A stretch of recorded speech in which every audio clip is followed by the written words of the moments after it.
Hey guys, I'm going to do a instructional video today on how to actually wire up the JS Products bump box. Until now we've had zero issues. Nobody's had any problems with the instructions that are included, but this week we had a fella in Australia get a little confused, and I don't know if he was drinking beer or what, but he wired it up wrong and burned it up. And obviously we have no way of warrantying an issue like that, and he understands. There's no hard feelings, but to make things even more simpler, I think the best thing would be to do a video on it.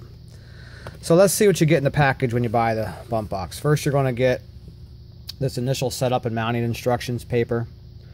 It just lets you know that you're going to receive the 2 strips of 3M dual locking mounting tape and how to use the mounting tape. It's basically an industrial grade Velcro with that really good 3M adhesive on it. Follow those instructions. Don't put it on a dash that's been armor-alled or a place that's been greased or anything like that. The location has to be somewhere that the stuff will actually want to stick to. It's not magic. Now, the second thing is just the basic initial setup instructions, and we'll get to that. I'll actually show it to you, but it's telling you once you're set up, it's time to test it. Go ahead and set the numbers to something random like 0.100 and activate your trans brake. Now push the bump box button, and you should hear the solenoid on the trans brake release and rearm. And then after it does that, it's time to go to a safe location, actually test and then measure your bumping. Well, here is the actual instructions themselves. But let me skip to this quick. This is our customer reward program. Everybody that buys a bump box from us is currently getting one of these.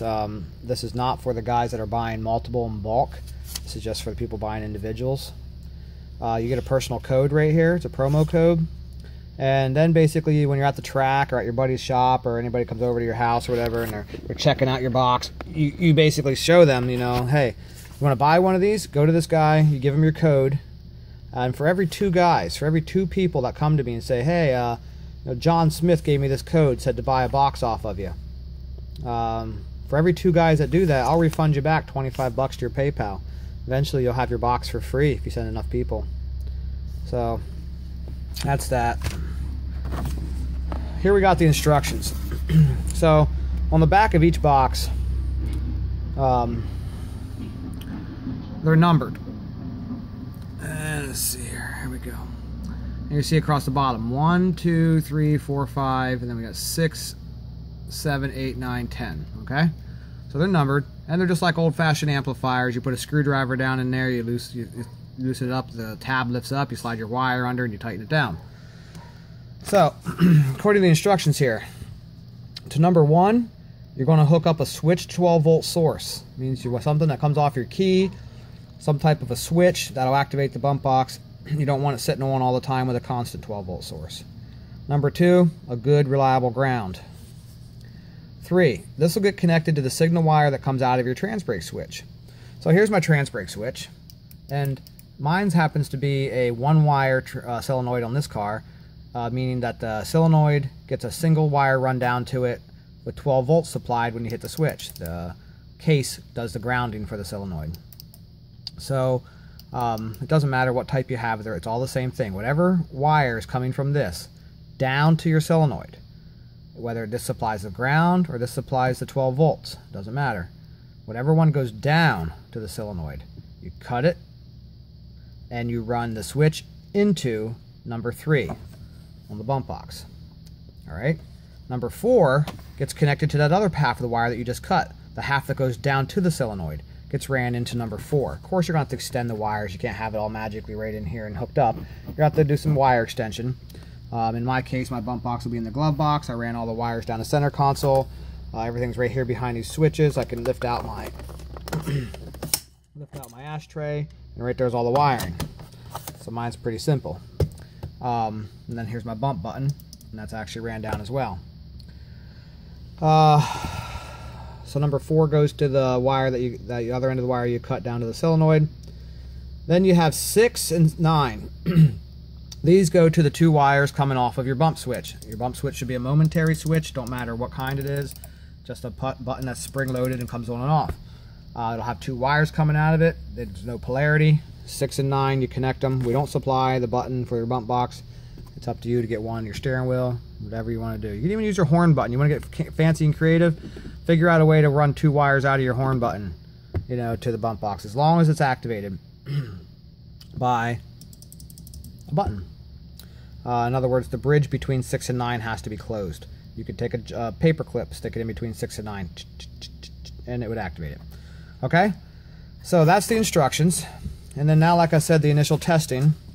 So I've already got mine hooked up. So we'll set it to that random number. We'll just use 1.30 to begin with. First thing I want to test is to make sure it works. And you can see it does. Next thing I'm going to do is activate my trans brake. You hear my trans brake kicking on and off. Now activate the bump box. And I definitely hear my trans brake solenoid cycling with the bump box. So this is a pretty huge bump number. This is just for testing. In fact, if you can't really hear your solenoid and you want to hear it better, you can actually stick this up even higher.